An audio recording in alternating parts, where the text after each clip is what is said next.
Saya mulai dari Al-Baqarah dulu, ayat 2 sampai 3. Dzalikal kitabu la raiba fi hudal lil muttaqin. Isi Quran akan memberi petunjuk pada orang-orang takwa. Jangan pernah diragukan. Siapa orang takwa itu? Ciri orang takwa, ciri pertamanya salat. Alladzina yu'minuna bil ghaib wa yuqimunas salat. Adalah orang yang beriman dan ghaib dan dia buktikan keimanannya itu dengan menunaikan salat. Nah, kalau dia bisa mengerjakan salat, itu bagian dari ciri takwanya. Sedangkan orang takwa dijamin oleh Allah di Quran surah ke-65 At-Talaq ayat 2 dan 3. Perhatikan jaminannya. Wa may yattaqillaha yaj'al lahu makhraja wa yarzuqhu min haitsu la yahtasib. 1. Wa may yattaqillaha, siapa yang bisa meningkatkan takwanya kepada Allah. Anda tingkatkan takwa.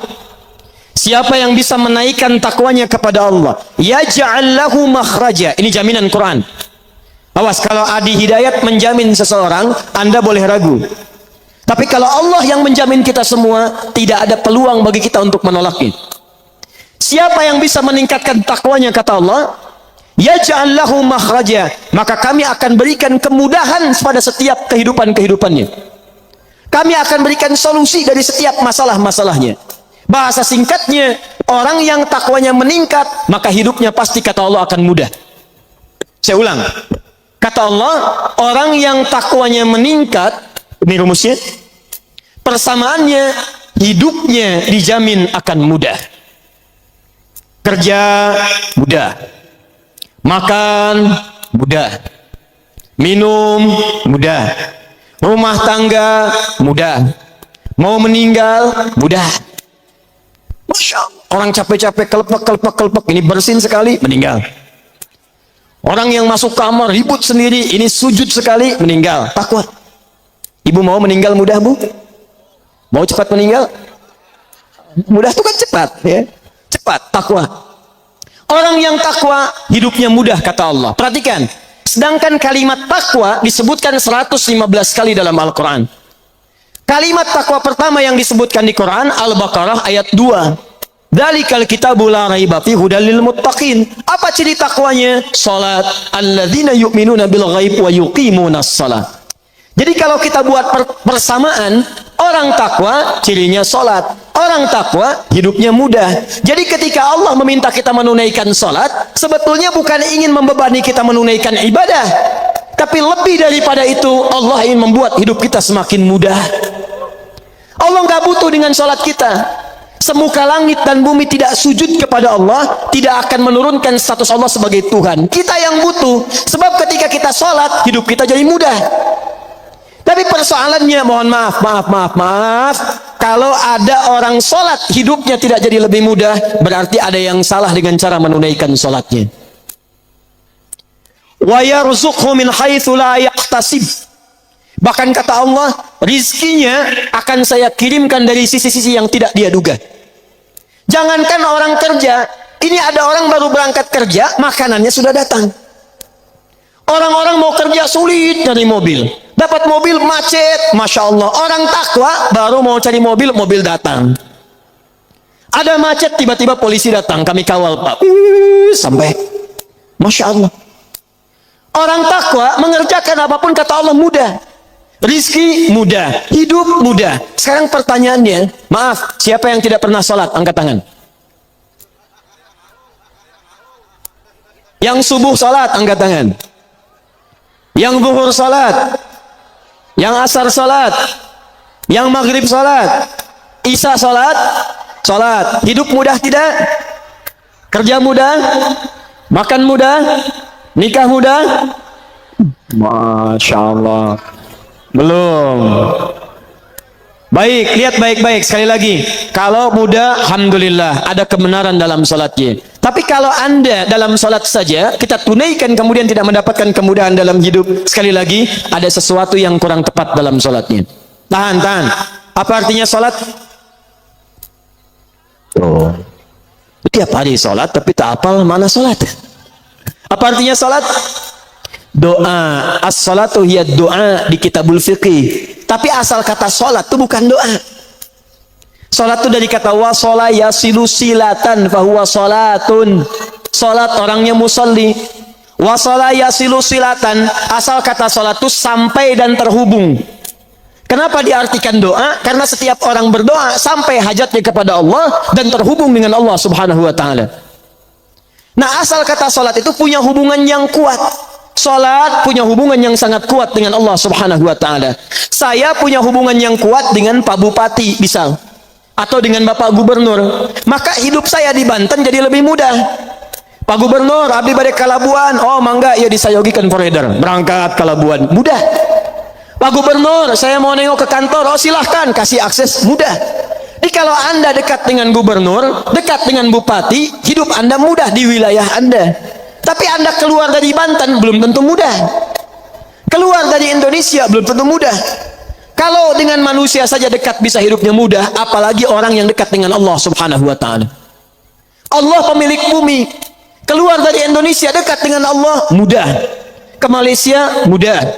Maaf, ke Amerika, mudah. Ke Afrika, mudah. Jadi jaminan pertama dalam Al-Quran, orang yang benar salatnya akan punya hubungan dekat dengan Allah Subhanahu wa taala. Maka jaminannya, yaj'al lahu makhraja wa yarzuqhu min haitsu la yahtasib. 2. Quran surah ke-13 ayat ke-28 ditafsirkan dengan Quran surah ke-20 ayat ke-14. Ala bidzikrillahi tatma'innul qulub. Yakinkan pada dirimu kalau zikirmu benar kepada Allah, maka dampaknya ke hati akan tenang. Tahan. Yakinkan pada dirimu kalau zikirmu itu benar kepada Allah, maka dampaknya ke hati akan tenang.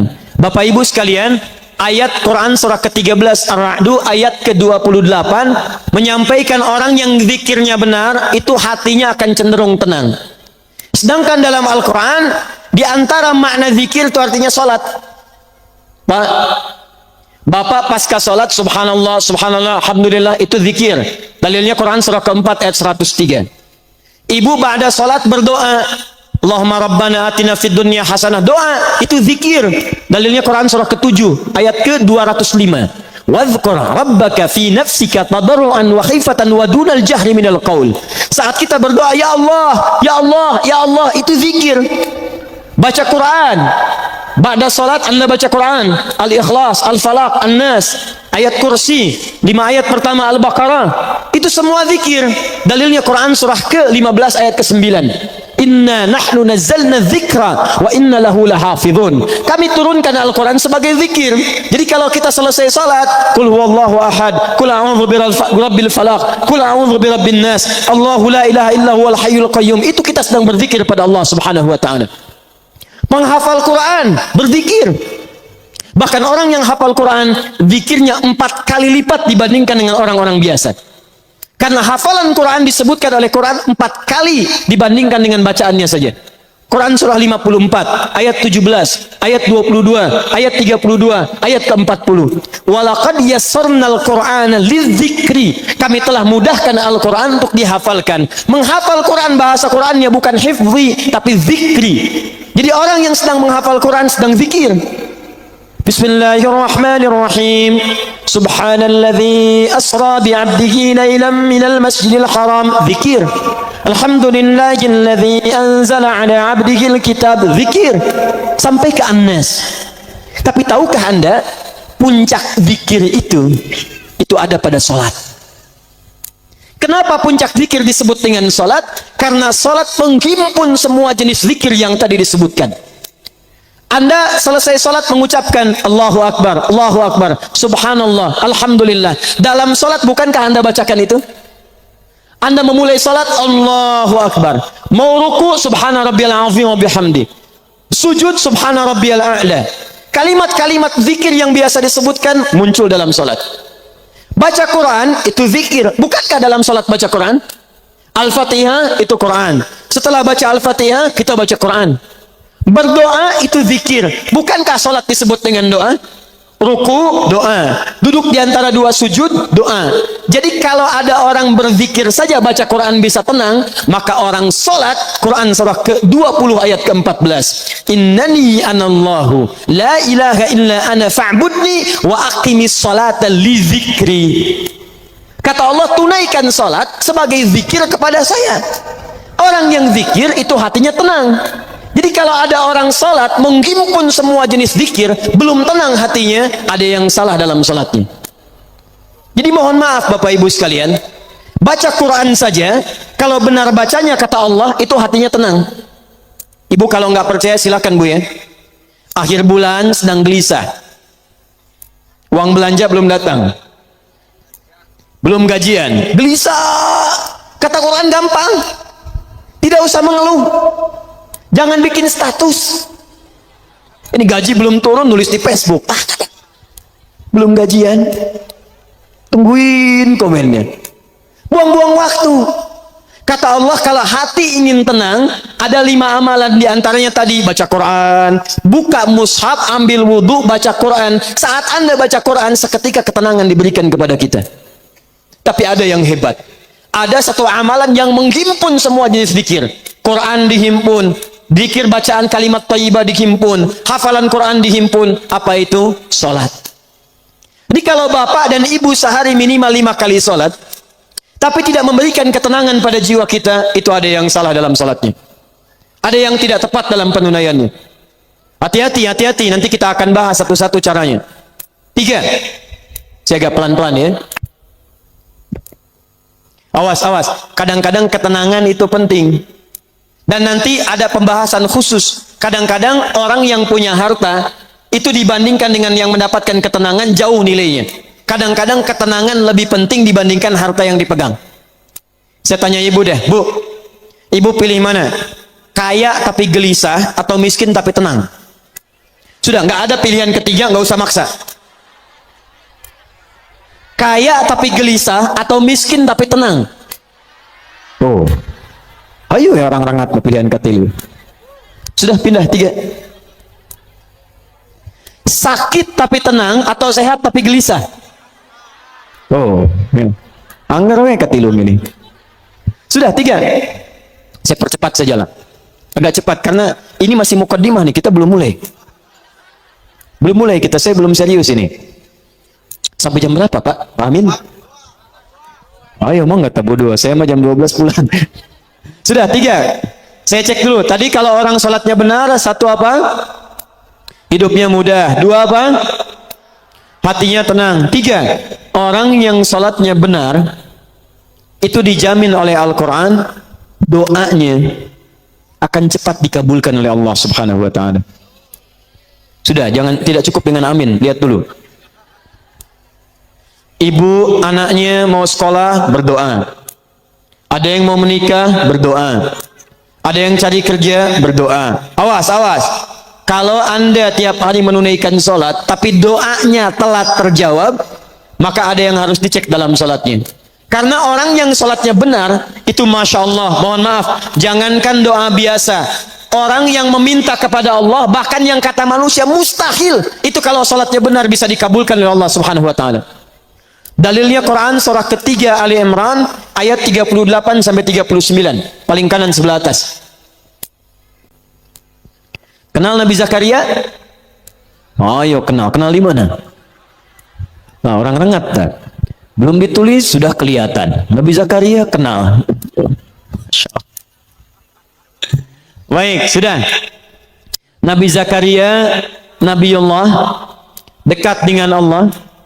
Orangnya soleh, berumah tangga, menikah sampai sepuh. Mohon maaf ibu, istrinya divonis monofos bahkan mandul. Menurut medis dan klinis itu mustahil punya keturunan. Tapi apa yang dilakukan Nabi Zakaria? Melihat Sayyidah Maryam alaihissalam banyak beribadah di mihrab dekat dengan Allah, lantas beliau berinisiatif untuk sholat di mihrab itu. Perhatikan, sholat. Dalam sholatnya memohon kepada Allah, di mihrab sholat, minta kepada Allah. Nanti kita akan lihat apa yang terjadi. Kita baca ayatnya. Hunalika da'a Zakaria rabbah. Di mihrab itulah Nabi Zakaria berdoa kepada Allah Rabbnya. Qala rabbi habli min ladunka dzurriyyatan thayyibah. Ia memohon, ya Allah, mereka mengatakan manusia saya tidak akan mungkin punya keturunan. Mereka katakan saya sudah sepuh, fisik saya sudah letih, rambut saya memutih, dan istri saya divonis secara medis sudah tidak mungkin punya keturunan, monofos dan mandul. Maka saya mohon, ya Allah, berikan keturunan dari sisimu saja. Ini awas, ini rumus dalam Quran. Kalau bapak ibu nanti mendapatkan gambaran dari manusia, ada tetangga, ada dokter, ada macam-macam mengatakan ini mustahil pak, ini nggak bisa bu, maka tafsir dari ayat ini ingin mengatakan kalau manusia sudah mengatakan terbatas, tidak bisa, maka tinggalkan pendapat manusia, minta kepada Allah Subhanahu wa taala. Bagaimana cara mintanya? Lihat Nabi Zakaria. Qala rabbi habli min ladunka dzurriyyatan thayyibah innaka sami'ud du'a. Ya Allah, manusia mengatakan saya enggak mungkin punya keturunan, saya mohon darimu saja ya Allah yang tidak punya batas dalam kuasa. Engkau pasti mendengar doa saya. Kalau pada yang maha mendengar saja tidak dikabulkan, kepada siapa lagi saya mesti minta? Nah, yang paling menarik, Nabi Zakaria itu mintanya dalam keadaan apa? Apakah sedang duduk? Apakah sedang makan? Apakah sedang tiduran? Lihat ayat 39-nya. Begitu selesai berdoa, perhatikan, selesai berdoa, tiba-tiba turun malaikat. Fanadathul malaikat wa huwa qa'imun yusalli fil mihrab.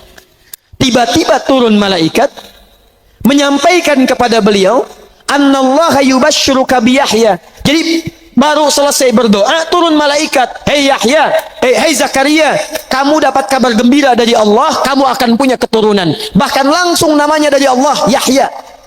Dari kata Al-Hayyu, artinya hidup. Yang mustahil kata manusia, lahir dari rahim seorang perempuan yang monopos dan mandul bayi yang hidup. Kata Allah, bagi saya nggak ada yang mustahil. Jadi hidup. Kapan dia berdoanya? Wa huwa qa'imun yusalli fil mihrab. Ternyata beliau berdoanya masih berdiri dalam sholatnya.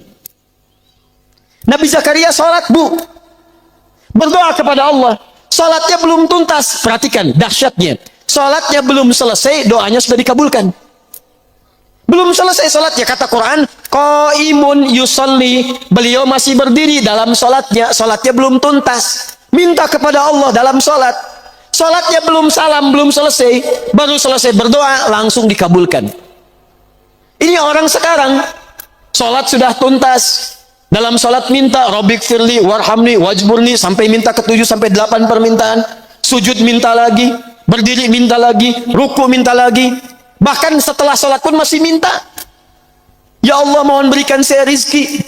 Tadi yang dalam sholat apa? Yang tadi warzukni. Warzuk itu berikan saya rizki. Selesai sholat masih minta juga, tapi belum terkabulkan juga. Nabi Zakaria minta berdoa dalam sholat. Sholat belum selesai, dikabulkan. Ada orang sekarang minta, maaf, sudah selesai sholat, belum dikabulkan juga. Apa yang salah dalam sholatnya? Itu yang nanti kita akan lihat. Awas, hati-hati. Nanti saya tunjukkan beberapa dalil, bahkan dalam hadis, bila seseorang benar dalam menunaikan sholatnya, bahkan Masya Allah, hal yang menurut manusia mustahil pun, itu bisa terkabulkan di sisi Allah Subhanahu wa ta'ala. Makanya Bapak Ibu silahkan cek Nabi Muhammad SAW dalam salatnya beliau meminta berdoa kepada Allah. Para ulama-ulama kita yang saleh, bahkan maaf Bu ya Pak, ada ulama mau berjihad, salat pertama kali dilakukan. Ada yang mau nulis kitab, itu salat dulu. Salat. Begitu salat dikerjakan, semuanya mudah. Itu yang menaklukkan Jakarta dari Portugis. Di Jakarta dulu, itu namanya bukan Jakarta, Sunda Kelapa. Berdekatan dengan Banten. Dikuasai oleh Portugis. Datang ke Indonesia, ke Nusantara lewat Malaka, Selat Malaka tahun 1511. Menguasai wilayahnya wilayah Portugis, wilayah Sunda Kelapa. Siapa yang membebaskan itu? Namanya Fatahillah. Dikenal dengan Faletehan. Itu menantu Sunan Gunung Jati. Menikah dengan anak keduanya perempuan.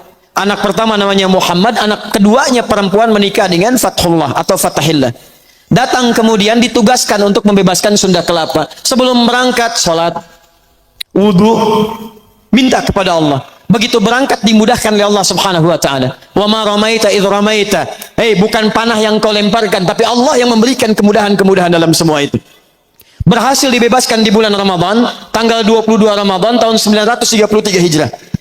Bertepatan dengan 22 Juni 1527. Begitu dibebaskan, karena tahu yang membantunya Allah, maka diganti nama Sunda Kelapa menjadi nama yang ditetapkan dalam Al-Quran.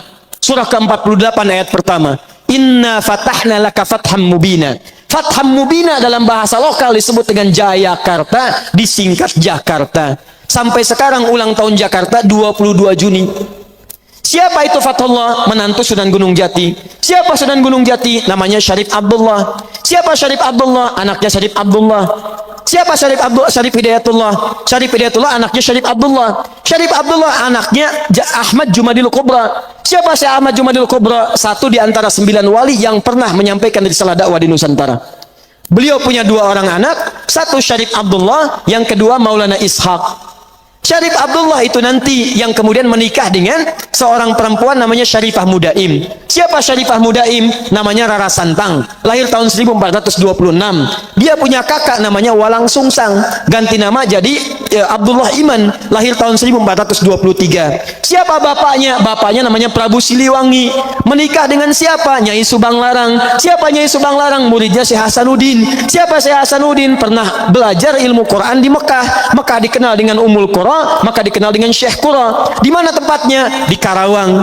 Dari situ kemudian ditugaskan pulang ke kakeknya Prabu Siliwangi, diberikan wilayah di Gunung Jati, dikenal dengan Sunan Gunung Jati. Punya menantu Fathullah, datang membebaskan Sunda Kelapa, dikirimkan saudaranya Syekh Maulana Hasanuddin kemana? Ke Banten. Sampai sekarang kemudian jadi kampus di wilayah Serang. Nyambung. Anak keduanya Maulana Ishaq. Dari Maulana Ishaq tadi melahirkan siapa? Melahirkan Kyai Haji Ahmad Dahlan, pendiri Muhammadiyah, tanggal 18 November tahun 1912. Saudaranya Kyai Haji Hasim Asy'ari mendirikan Nahdlatul Ulama, disingkat dengan NU, tanggal 31 Januari tahun 1926. Jadi NU dengan Muhammadiyah itu bersaudara pendirinya. Berasal dari Ahmad Jumadil Kubra. Siapa Ahmad Jumadil Kubra? Keturunan dari Ali Zainal Al-Kabir. Siapa Ali Zainal Al-Kabir? Keturunan Ali Zainal Abidin. Siapa Ali Zainal Abidin? Dari Al-Husain. Al-Husain adiknya Al-Hasan. Al-Hasan anaknya Ali bin Abi Thalib. Suaminya Fatimah Az-Zahra, putri Rasulullah sallallahu alaihi wasallam. Masih nyambung. Jadi saya kembalikan ya. Nah, nyampe kadinya teteh. Diulangi deh. Jadi kalau orang sholatnya benar, orang sholatnya bagus, kita kembalikan ke awal, maka doa-doanya akan cepat dikabulkan oleh Allah Subhanahu wa ta'ala. 4. Gak cepat. Orang yang sholatnya benar, maka akan dijamin langsung oleh Al-Quran. Hati-hati. Saya ulang. Orang yang sholatnya benar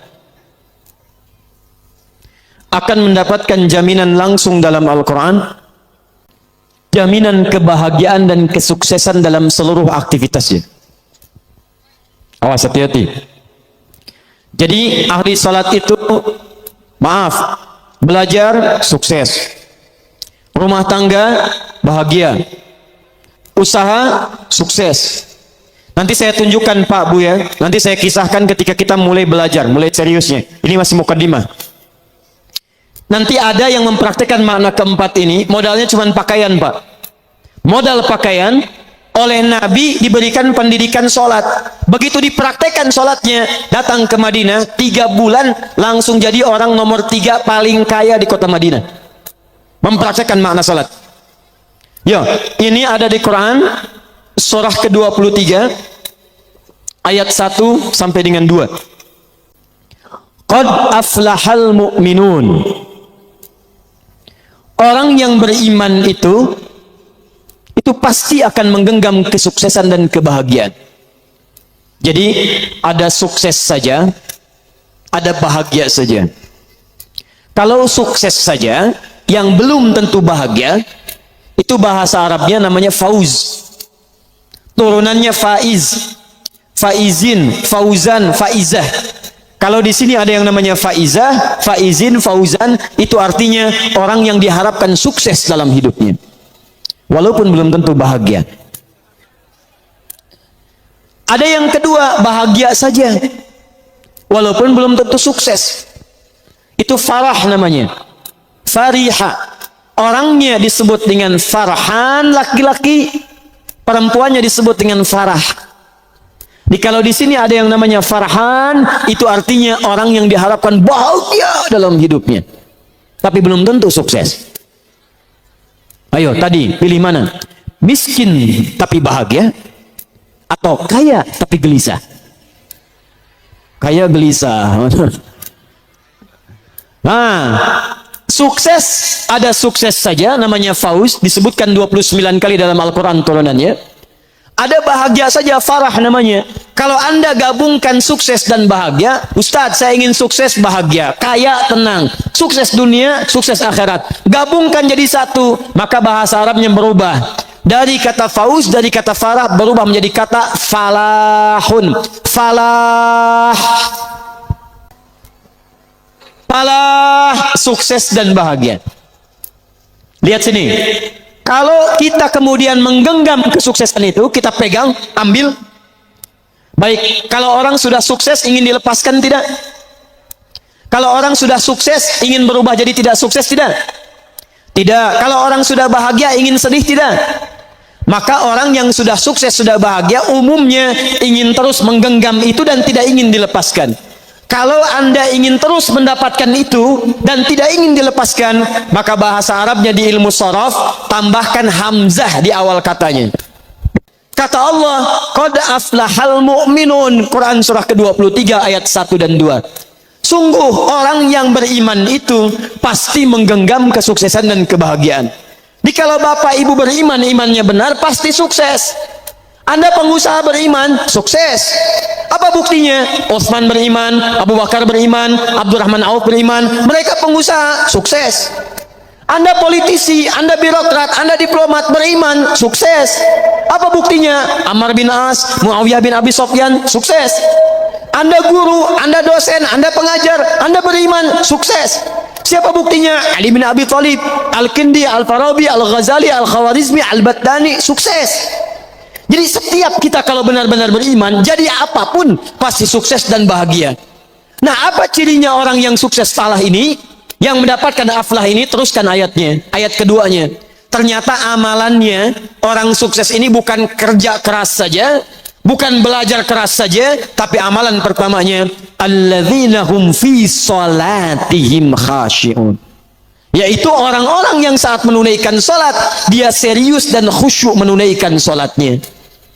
Makanya saat kita dipanggil salat, Pak, Ibu, tolong ya, maaf nih. Sebelum salat kan ada panggilan dari masjid. Apa panggilannya namanya? Azan. Dalam azan, hayya 'alas shalah, ayo salat, ayo salat, ayo salat. Bapak Ibu tanya, kenapa ya Allah saya salat? Teruskan, hayya 'alal falah. Saya ngajak kalian salat, kata Allah. Saya nggak butuh salatnya, cuman kalian butuh bahagia. Di rumah tangga butuh bahagia, di kantor butuh bahagia, kamu butuh sukses. Dengan salat saya berikan kebahagiaan, dengan salat saya anugerahkan kesuksesan. Jadi kalau ada di antara kita salat tiap hari nggak sukses-sukses, ngelamar anak orang lain tidak sukses, sudah menikah tidak bahagia, jadilah jomblo sengketa. Sekarang jomblo dibagi 3. Ada jomblo syariah, ada jomblo fisabilillah, ada jomblo sengketa. Sukses. Nah, itu bahasanya lain nantilah. Ada yang kedua, sudah menikah tidak bahagia. Ada yang hebat di kantor jadi juara, di rumah tangga menjadi pecundang. Ada yang bahagia di rumah tangga, di kantor tidak berhasil. Kalau tidak sholat, tidak usah dipikirkan. Ini sholat, tapi tidak mendapatkan itu, ada yang salah dalam sholatnya. 5 terakhir. Masih semangat insya Allah? 5. Orang sholat, maaf, pasti jadi orang baik. Saya ulangi. Orang sholat pasti jadi orang baik. Pelan-pelan. Tahan sebentar. Bapak Ibu sekalian, mari kita lihat turunan pertama Quran surah kedua Al-Baqarah ayat ke-45 sampai dengan 46. Ditafsirkan nanti di Quran surah keempat An-Nisa ayat 103 dicontohkan di beberapa ayat di Quran, seperti Quran surah ke-49 ayat 11 sampai dengan 12. Saya bacakan ayatnya dulu, Al-Baqarah ayat ke-45 sampai 46. Wasta'inu bis-sabri was-salah wa innaha lakabiratun illa 'alal khashi'in. Dan jika Anda punya persoalan, jika Anda punya permintaan, maka mintakanlah pertolongannya kepada Allah. Sabar dengan sabar. Jadi kalau sedang punya masalah, kata Allah, jangan mengeluh. Awas, hati-hati. Kalau diturunkan masalah, kita mendapatkan ujian, maka kalimat Qur'annya jangan mengeluh. Tidak ada satupun ayat Quran memerintahkan kita mengeluh. Kalau ada ayat Quran satu ayat saja meminta kita mengeluh, maka saya akan jadi orang pertama yang mengeluh. Kata Quran, kalau Anda sedang punya masalah, sabar. Terima dulu, karena Allah tidak mungkin menitipkan ujian kecuali kita sanggup menjalaninya. Rumusnya Quran surah kedua Al-Baqarah ayat 286. La yukallifullahu nafsan illa, Allah tidak akan menguji seorang hamba kecuali sanggup menjalaninya. Jikalau sekarang Bapak Ibu sedang punya masalah, masalahnya berat, susah, itu artinya cuman Bapak yang sanggup menjalaninya. Cuman ibu yang bisa, yang lain tidak bisa. Makanya diberikan kepada ibu, bukan pada yang lain. Jangan katakan, ya Allah, kenapa mesti saya? Why me? Kata Allah, why not? Kenapa tidak? Kamu yang sanggup, yang lain tidak. Tapi yang menarik, perhatikan. Wassalah. Lalu tunaikan salat. Bangun hubungan baik dengan Allah Subhanahu wa ta'ala. Wa innaha lakabiratun illa 'alal khashiin. Dan sungguh salat itu tidak mudah dikerjakan kecuali bagi orang khusyuk. Yang paling menarik, setelah dia selesai salat, buka Quran surah keempat ayat 103. Perhatikan kalimatnya. Fa idza qadaitumus salata. Maka jika orang telah selesai mengerjakan salat, apa ciri salatnya berhasil? Bukan sekedar dia menunaikan salam. Lihat sini. Assalamualaikum warahmatullah. Assalamualaikum warahmatullah. Kata Quran, tidak cukup salamnya disebut sebagai salat yang berhasil. Ciri orang yang berhasil salatnya, teruskan ayatnya. Fadhkurullaha. Maka orang salat yang salatnya tuntas dikerjakan dengan benar, salatnya bisa mengingatkan dia dengan Allah Subhanahu wa ta'ala.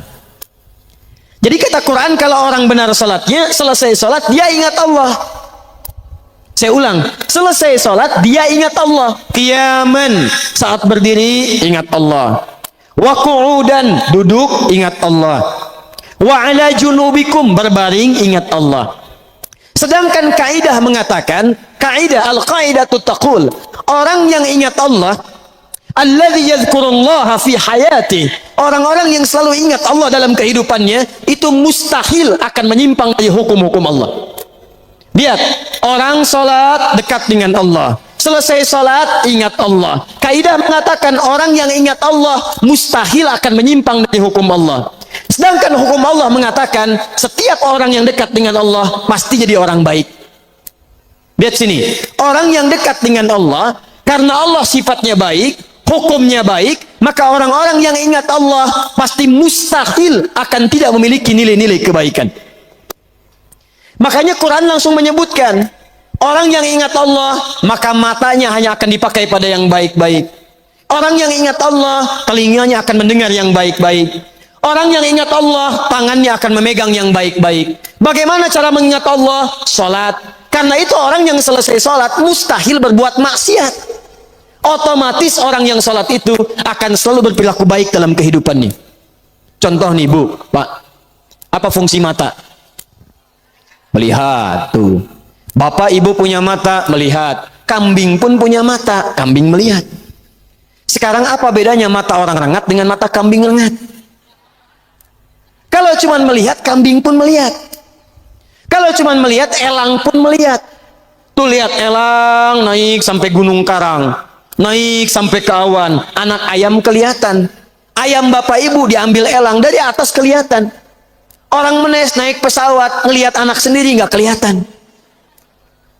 Apa bedanya mata kita dengan mata elang? Mata elang lebih tajam dibanding mata kita, tapi elang tidak dihisab, kita dihisab. Quran surah 17 ayat ke-36. Inna sam'a wal basara wal fuada kullu ulaika kana anhu mas'ula. Sungguh pendengaran manusia, penglihatan manusia, bahkan pikiran manusia satu saat akan dihisab oleh Allah Subhanahu wa taala. Kalau mata biasa dipakai melihat saja, tapi tidak melihat yang baik-baik, maka hisabnya akan berat bagi orang yang punya mata itu. Maka itu turun ketentuan di Quran surah ke-24. Ayat 30 untuk laki-laki, ayat 31 untuk perempuan. Perhatikan kalimat Qurannya. Qul lil mu'minina yaghuddu min absarihim. Katakan pada orang-orang yang beriman, ciri orang beriman itu salat. Orang yang salat ingat kepada Allah, maka mata orang salat yaghuddu min absarihim, maaf, akan dipalingkan dari perbuatan maksiat. Jadi fungsi mata kita itu, mata orang salat bukan sekedar melihat, tapi melihat yang baik-baik. Kalau tidak baik tidak akan dilihat. Buka Facebook, Masya Allah, lihat status, yang dilihat status istri orang. Mustahil. Jadi kalau anda benar sholatnya, mustahil pandangannya dipakai untuk maksiat. Keluar dari masjid, Masya Allah, masih ada yang tertukar sandal. Kalau benar sholatnya, mustahil ada yang kehilangan sandal. Di sini ada yang begitu? Tidak, Alhamdulillah, tidak beda. Ya? Jangan orang sholat mustahil maksiat. Datang ke kantor, ditawari disobok, gak akan diterima. Pak, tolong Pak, tanda tangan Pak, 10 juta. Maaf, ini jari tahiyat, tidak akan pernah dipakai maksiat. Sholat.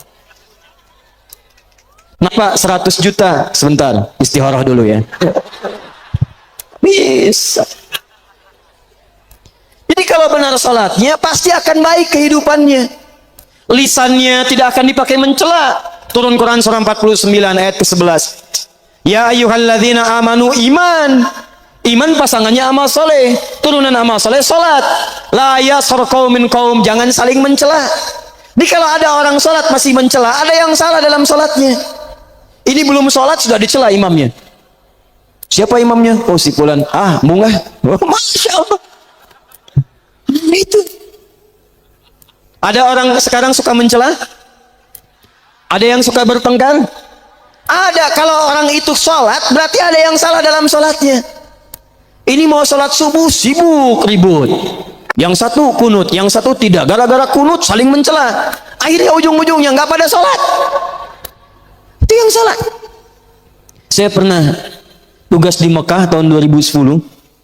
Itu begitu menerima jemaah haji pertama, tiba-tiba kemudian salat Isya yang jadi imam Syekh Sudes. Di Saudi itu kan mazhabnya Hambali, kalau baca Fatihah bismillahnya disirkan Pak.